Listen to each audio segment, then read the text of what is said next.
Hi friends, how are you? First of all, thank you for clicking this video. Please like చేయండి, share చేయండి, comment చేయండి. And late ఎందుకో టాపిక్లోకి వెళ్ళిపోదాం. ఈరోజు చక్కని స్టోరీతో మీ ముందుకు వచ్చేసాను. స్టోరీ పేరు స్ఫూర్తి. బాప్రే, మోటివేషన్ పేరుతో గంట సేపు బుర్ర తినేశాడు. ఆఫీస్ వాళ్ళు అరేంజ్ చేసిన ప్రోగ్రాం కాబట్టి గంట సేపు కూర్చున్నాను. లేకపోతే ఎప్పుడో బయటపడేదాన్ని ఆ టార్చర్ భరించలేక. ఆయన లెక్చర్ విని ఎంతమంది మోటివేట్ అయ్యారో తెలియదు, కానీ నాకు మాత్రం దెబ్బకి తలనొప్పి వచ్చింది. అర్జెంటుగా ఎక్కడున్నా మంచి స్ట్రాంగ్ కాఫీ తాగాలి. కళ్ళు పెద్దవి చేసి తల విదిలిస్తూ భుజాలు ఎగరేస్తూ చెప్పటంలోనే శ్వేత అసహనం, విసుగు స్పష్టంగా అర్థమవుతున్నాయి. కావ్య మౌనంగా నడుస్తోంది శ్వేత పక్కన. అసలు ఓపెనింగే చాలా రిడిక్యులస్గా అనిపించింది. న్యూటన్ చెప్పిన లా ఆఫ్ ఇనర్షియాని తీసుకొచ్చి మనిషికి ఆపాదించటం. How can it be possible? Kavya వంక చూస్తూ అంది శ్వేత. Why not? కావ్య అడిగిన పద్ధతికి ఆమె మోటివేషనల్ ప్రోగ్రాంలో బాగా ఇన్వాల్వ్ అయిందని అర్థమైంది శ్వేతకి. జస్ట్ థింక్ కావ్య, న్యూటన్ చెప్పింది ఒక చలనం లేని ఆబ్జెక్ట్ గురించి. అది కేవలం వస్తువు కాబట్టి మనిషి ఒత్తిడి ద్వారా దానిలో చలనం కలిగించాడు. కానీ మనిషి అలా కాదు కదా. అతనికి set of thoughts, emotions, feelings, perfection, judgement, ఇలా చాలా లక్షణాలు ఉంటాయి. అలాంటి మనిషిని మార్చటం అంత తేలికైన పనేనా? అడిగింది శ్వేత. దాని గురించి ఆయన చాలా క్లియర్గా రీజనింగ్తో సహా చెప్పారు.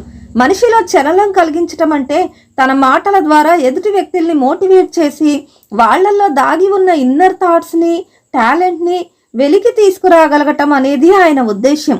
శ్వేత సమాధానం చెప్పాలనుకునే లోపే ఎదురుగా కాఫీ డే కనిపించింది. కదా, స్ట్రాంగ్ కాఫీ తాగాలన్నావుగా, తాగుతూ మాట్లాడుకుందాం అంది కావ్య. కాఫీ మగ్స్తో వచ్చి కార్నర్లో ఉన్న టేబుల్ ముందు కూర్చున్నారు. శ్వేత మౌనంగా కాఫీ సిప్ చేస్తోంది. ఆమెకు తన సమాధానం అంత తృప్తిగా లేదని అర్థమైంది కావ్యకి. 4 ఏళ్ల వాళ్ల స్నేహంలో ఇద్దరి మధ్య డిఫరెన్స్ ఆఫ్ ఒపీనియన్ అనేది ఎప్పుడూ రాలేదు. ఇదే మొదటిసారి. అందుకే శ్వేతకి కొంచెం ఆశ్చర్యం అనిపించింది.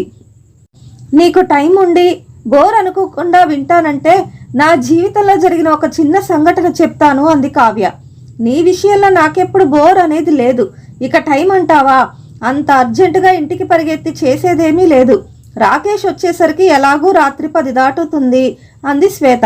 శ్వేతకు పెళ్ళై 10 ఏళ్లయింది. ఇప్పుడిప్పుడే పిల్లల కోసం ప్లాన్ చేసుకుంటున్నారు.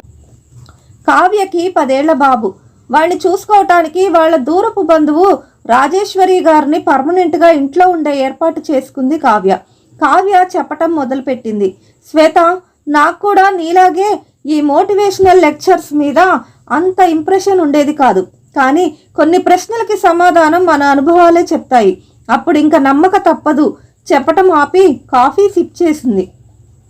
డీటెయిల్డ్గా చెప్పి నిన్ను విసిగించను, టూకీగా చెప్తాను.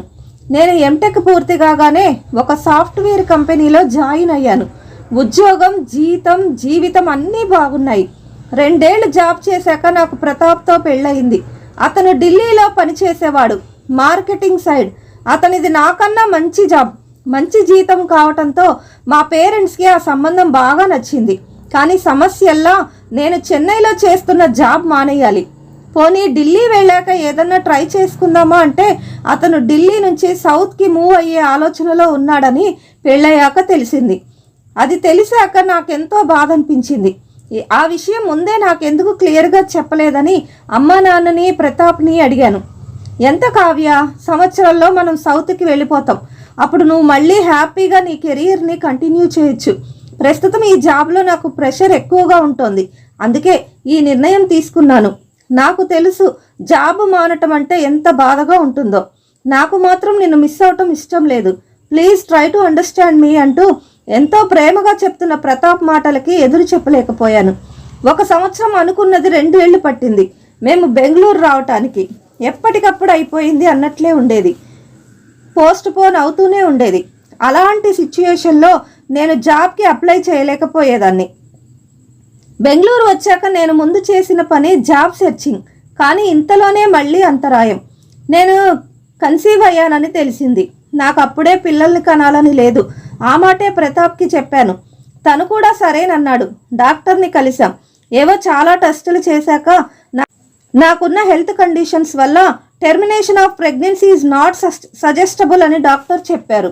9 నెలలకి శర్వాన్ పుట్టాడు. కంపెనీలో ప్రతాప్ పొజిషన్తో పాటు వర్క్ ప్రెషర్ రెండూ పెరుగుతున్నాయి. మా పేరెంట్స్ మా దగ్గరుండి బాబును చూసుకుంటే నేను జాబ్కి వెళ్ళాలనుకునేదాన్ని. కానీ అమ్మ బెడ్ రిడన్ కావటం, ఆవిడని చూసుకోవాల్సింది నాన్న ఒక్కరే అవటంతో అటు నుంచి సహాయం లేకపోయింది. ప్రతాప్ వాళ్ళ అమ్మగారు మా పెళ్లికి ముందే చనిపోయారు. బాబుని అంత చిన్న వయసు నుంచే డే కేర్లో ఉంచడం నాకు ఇష్టం ఉండేది కాదు. కాలం అంత వేగంగా పరిగెత్తుతోందని కూడా నాకు తెలిసేది కాదు బాబుతో. అలా అలా వాడికి 2 ఏళ్ళు వచ్చేసాయి. నాకు నా గురించి ఆలోచించుకునే టైం కూడా ఉండేది కాదు. ప్రతాప్ వర్క్ బిజీతో ఇంటి విషయాలు పెద్దగా పట్టించుకోలేకపోయాడు. సో ఇటు బుజ్జిగాడి పనులు, అటు ఇంటికి కావలసినవన్నీ చూసుకోవటం, ఇదే నా ప్రపంచం అయిపోయింది. ఆ టైంలోనే మా పక్క ఫ్లాట్లో ఒక బ్యాచిలర్ ఉండేవాడు. అతని పేరు నాకు తెలియదు. దాదాపు నా వయసే ఉండేది. నేను ప్రతాప్ బాబుతో బయటికి వెళ్ళేటప్పుడు 2-3 సార్లు పార్కింగ్లో కలిశాడు. ప్రతాప్ అతను ఒకళ్ళనొకళ్ళు పలకరించుకునేవాళ్ళు. నాకు మాత్రం అతనితో అంత పరిచయం లేదు. ఒకసారి సంక్రాంతి పండుగ రోజు మా వాకిట్లో ముగ్గు పెడుతూ, పండగ కదా అని అతని వాకిట్లో కూడా పెద్ద ముగ్గు పెట్టాను. పండక్కి చేసిన స్పెషల్స్ ఒక బౌల్లో పెట్టి అతనికి ఇచ్చి రమ్మని ప్రతాప్తో పంపాను. బ్యాచిలర్ కదా అనే ఉద్దేశంతో. ఎందుకనో అతను అవన్నీ తిప్పి పంపేశాడు. మరో రోజు నిజానికి నేను జీవితంలో మర్చిపోలేని రోజు, ఒక రకంగా నా జీవితాన్ని మార్చిన రోజు కూడా అదే. ఆ రోజు బాగా వర్షం పడేటట్టు ఉంది. ఆరిన బట్టలు తీయటానికి బయటికి వెళ్ళాను. మా బట్టలు తీస్తున్నప్పుడు పక్క తీగ మీద అతను బట్టలు ఆరేసి ఉండటం చూసి అవి కూడా తీసుకొచ్చాను. తర్వాత చాలా పెద్ద వర్షం వచ్చింది. తీయకుండా ఉంటే అతని బట్టలన్నీ తడిసిపోయి ఉండేవి పాపం అనుకున్నాను. సాయంత్రం అతను రూమ్కి తిరిగి వచ్చిన అరగంటకి మడత పెట్టిన బట్టలు తీసుకొని వెళ్ళి డోర్ నాక్ చేశాను. 5 నిమిషాల తర్వాత అతను తలుపు తీసి నా వంక బట్టల వంక ప్రశ్నార్థకంగా చూశాడు. అప్పటిదాకా నేనెప్పుడూ అతనితో మాట్లాడలేదు. మీరు బట్టలు ఆరేసుకుని వెళ్ళినట్లున్నారు, వర్షానికి తడుస్తాయని తీసి మడతలు వేశాను. చేతిలో ఉన్న బట్టలు అతనికి అందిస్తూ చెప్పాను. అతను ఒక్క క్షణం నా వంక బట్టల వంక నొసలు చిట్లించి చిరాగ్గా చూశాడు. నేను కొంచెం కంగారు పడ్డాను. అసలు నా బట్టలు మిమ్మల్ని ఎవరు తీయమన్నారు? చాలా అసహనం ఉంది ఆ గొంతులో. తడిసిపోతే మళ్ళీ మీరు ఇబ్బంది పడతారని ఎక్కడో గోతిలో నుంచి వస్తున్నట్లుంది నా మాట. అతను అలా చిరాకు పడేసరికి కంగారు, భయం, దుఃఖం అన్నీ ఒక్కసారే ముందుకొచ్చాయి నాకు. ఇవి తడిసిపోతే ఇక నాకు బట్టలు లేవని మీకు చెప్పానా? గద్దించినట్లుంది అతని గొంతు.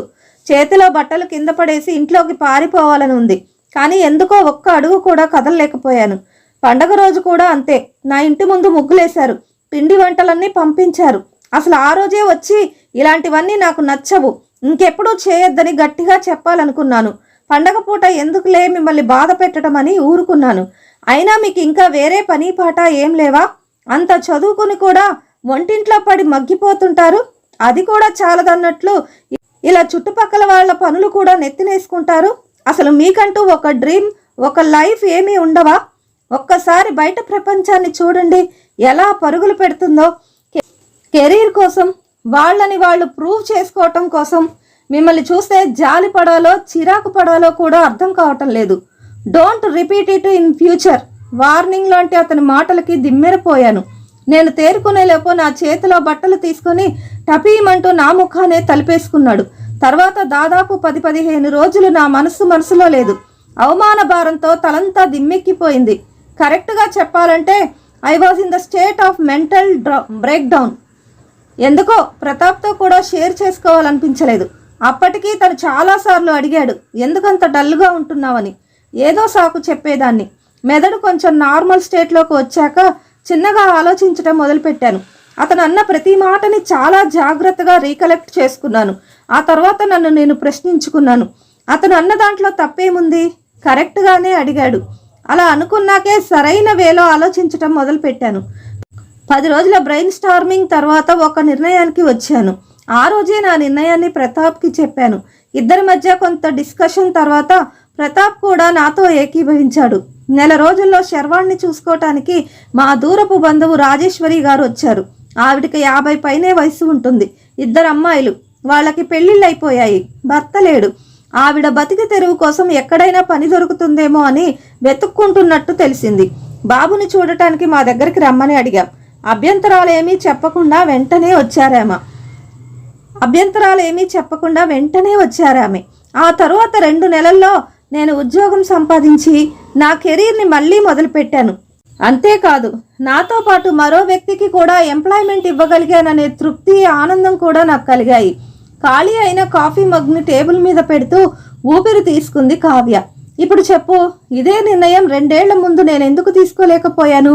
అప్పుడు నా ఆలోచనల్లా ఒకటే, ప్రతాప్ నేను ఇద్దరం బిజీ అయిపోతే పసివాడు తల్లిదండ్రుల ప్రేమ మిస్ అవుతాడేమో అని భయం. కానీ అతను అలా ప్రశ్నించగానే నా గురించి నేను ఆలోచించడం మొదలుపెట్టాను.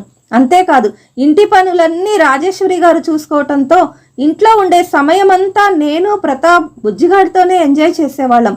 ఆ రోజు అతను అలా మాట్లాడకపోయింటే నేనంత చప్పున మేల్కొనేదాన్ని కాదు. నిజానికి మన సమస్యలకి పరిష్కారాలు కూడా మన చుట్టూనే ఉంటాయి. ఒక్కొక్కసారి ఎవరో చెప్తేనే గానీ మనం వాటిని గ్రహించలేం. ఇప్పుడు చెప్పు, is it not a motivational factor? Kavya చెప్తున్నంతసేపు ప్రతి విషయాన్ని చాలా శ్రద్ధగా వింది శ్వేత. కావ్య చెప్పటం పూర్తి చేసిన కొద్దిసేపటికి అడిగింది, అంతా బాగానే ఉంది, కానీ అతని విషయాల్లో జోక్యం చేసుకోవద్దని చెప్పటంలో తప్పులేదు. కానీ నీ పర్సనల్ గురించి మాట్లాడే రైట్ అతనికి ఎక్కడుంది? అఫ్కోర్స్ నాకు ఆ క్షణంలో అలాగే అనిపించింది. నువ్వు బోర్ ఫీల్ అవ్వనంటే నీకు చెప్పాల్సిన విషయం మరొకటి ఉంది అంది కావ్య. ఇంత విన్నాక అసలు విషయం తెలుసుకోకుండా ఎలాగా? చెప్పు, ఇది నేను చెప్పే విషయం కాదు అంటూ హ్యాండ్ బ్యాగ్ ఓపెన్ చేసి అందులోంచి ఒక కాగితం మడత తీసి శ్వేతకిస్తూ చెప్పింది కావ్య, ఇది చదువు అని. ఏంటి, ఏమన్నా లెటరా? కాగితం మడతలు విప్పుతూ అడిగింది శ్వేత. అవును. ఆ తర్వాత కొద్ది రోజులకి అతను పూణే మూవ్ అయ్యాడు. వెళ్లే ముందు వాచ్మెన్ చేత ఈ లెటర్ పంపించాడు చెప్పింది కావ్య. శ్వేత చదవటం మొదలుపెట్టింది. కావ్య గారికి మీ పేరు నాకెలా తెలుసా అనుకుంటున్నారా? ప్రతాప్ గారు పిలుస్తుంటే చాలాసార్లు విన్నాను. ఆ రోజు మీ మీద అనాలోచితంగా అరిచినందుకు ముందుగా మీరు నన్ను మన్నించాలి. మనం చేసే ప్రతి పనికి రీజనింగ్ వెతుక్కుంటే మనం చాలాసార్లు ఫెయిల్ అవుతాం. ఆ రోజు నేను మీ మీద అసహనం ప్రదర్శించడం కూడా అలాంటిదే. ఆ రోజు మీరు ఎదురు తిరిగి నా గురించి ఏం తెలుసని మాట్లాడుతున్నావు అని ఒక్క మాట అడిగి ఉంటే నా పరిస్థితి వేరేలా ఉండేది. కానీ మీరు అడగలేదు. అది మీ సంస్కారం. అలాంటి మీ సంస్కారానికి సమాధానం చెప్పాల్సిన బాధ్యత నాకుంది. దయచేసి ఈ లెటర్ మనసుతో చదవటానికి ప్రయత్నించండి. మా నాన్న తెలుగు, ఇంగ్లీష్ 2 భాషల్లోనూ గొప్ప పండితుడు. పండిత పుత్ర పరమశుంఠ అనే సామెత ఎలా వచ్చిందో మా నాన్నని చూశాకే నాకు బాగా అర్థమైంది. పండితులకు జీవితంలో సగభాగం పాండిత్యం సంపాదించటానికి, మిగిలిన సగం దాన్ని ప్రదర్శించి కీర్తి గడించటానికి సరిపోతుంది. ఇక వాళ్ళకి పిల్లలతో గడిపే టైము, వాళ్ళని తీర్చిదిద్దుకునే ఓపిక ఎక్కడుంటుంది చెప్పండి? దానికి గొప్ప ఉదాహరణే మా 2 అక్కలు. మా నాన్నకి ఊళ్ళో ఉన్న పరువు ప్రతిష్టలు చాలా గొప్పవి. అక్కలని చదువు కోసం బయటికి పంపితే వాళ్ళేదన్నా తప్పు చేస్తారేమో, దానివల్ల తన గౌరవ ప్రతిష్టలకి ఎక్కడ భంగం కలుగుతుందో అన్న ముందు చూపుతో వాళ్ళని కనీసం అక్కలకి అందరిలాగా బయటికి వెళ్ళాలని, చదువుకోవాలని, ప్రపంచం చూడాలని కోరిక ఉండేది. ఆ విషయం మా నాన్నకి చెప్పే ధైర్యం, వీళ్ళకి ఏం కావాలో తెలుసుకునే బాధ్యత, సమయం ఆయనకి ఉండేవి కావు. అమ్మ ఉందంటే నాన్నగారి గౌరవ ప్రతిష్టలకి భంగం కలిగే పనులే కాదు, ఆలోచనలు కూడా ఆవిడ చేసేది కాదు. మహాపతివ్రత. ఈ పాటికి మీకు ఒక సందేహం వచ్చే ఉంటుంది, మరి మీరేం చేసేవారు అని. చాలాసార్లు అక్కల గురించి నాన్నతో వాదనకి దిగేవాడిని. కానీ కీర్తి కండూతి ముందు నాలాంటి వాడి వాదనలు, వాస్తవాలు అన్నీ నీరుగారిపోయేవి. అక్కల్ని చూస్తేనే జాలేసేది. ఎవరన్నా కాలేజీ అమ్మాయిలు ఎదురైనా, బాగా చదువుకున్న అమ్మాయిలు మా ఇంటికి వచ్చినా వాళ్ళ ముందు కుంచుకుపోతూ ఉండేవాళ్ళు. వాళ్ళ కళ్ళల్లో న్యూనతాభావం ఉండేది. చేసే పనుల్లో తొట్టుపాటు. ఇది చాలదన్నట్టు వచ్చిన వాళ్ళు ముందే నాన్న వీళ్ళకి క్లాసులు పీకటం. ఇదంతా చూస్తుంటే నాకు చాలా బాధగా ఉండేది. ఇంకా చెప్పాలంటే ఏడుపు వచ్చేది. ఆడుతూ పాడుతూ తమ వయసు వాళ్ళతో కలిసి స్కూల్లో, కాలేజీలో గడపాల్సిన వయసంతా అమ్మతో, బామ్మతో కలిసి వంటింట్లో గడిపే అక్కల్ని చూస్తుంటే బాల కార్మిక వ్యవస్థ అంతా మా ఇంట్లోనే తిష్ట వేసి కూర్చున్నట్లు అనిపించేది. వాళ్ళకి 20 ఏళ్ల వయసు రాగానే మా నాన్న తన గౌరవానికి తగ్గ సంబంధాలు చూసి అక్కలకి ఘనంగా పెళ్లి చేసి పంపారు. ఊరంతా ఆయన్ని మళ్లీ మెచ్చుకుంది. రావుగారు కూతుళ్ళిద్దరిని ఎంతో పద్ధతిగా పెంచి చేయాల్సిన వయసులోనే పెళ్లిళ్ళు చేసి చక్కగా ఒకింటి వాళ్ళని చేశారని నాన్న కళ నెరవేరింది. కానీ అక్కలు మాత్రం ఇంటి పేరు మార్చుకొని మరో వంటింటికి పర్మనెంట్గా బదిలీ అయ్యారు. చదువుకున్న ఆడపిల్లల్ని చూసినప్పుడల్లా నాకు మా ఇద్దరు అక్కలు గుర్తొస్తారు. ముఖ్యంగా వాళ్ళ కళ్ళు. ఆ కళ్ళల్లో ఎన్ని ఆశలు, ఎన్ని కోరికలు దాచుకున్నారు. ఆ రోజు నేను మీ మీద విసుక్కోవటానికి కారణం కొంతవరకు అర్థమయ్యే ఉంటుంది ఈ పాటికి. కానీ ఒకటి మాత్రం నిజం, ఆ రోజు నా అసహనంతో ఒక ఆలోచన, ఆవేదన ఉన్నాయి. మీరు ఎంటెక్ చేశారని ఒకసారి ప్రతాప్ గారు మాటల్లో చెప్పారు.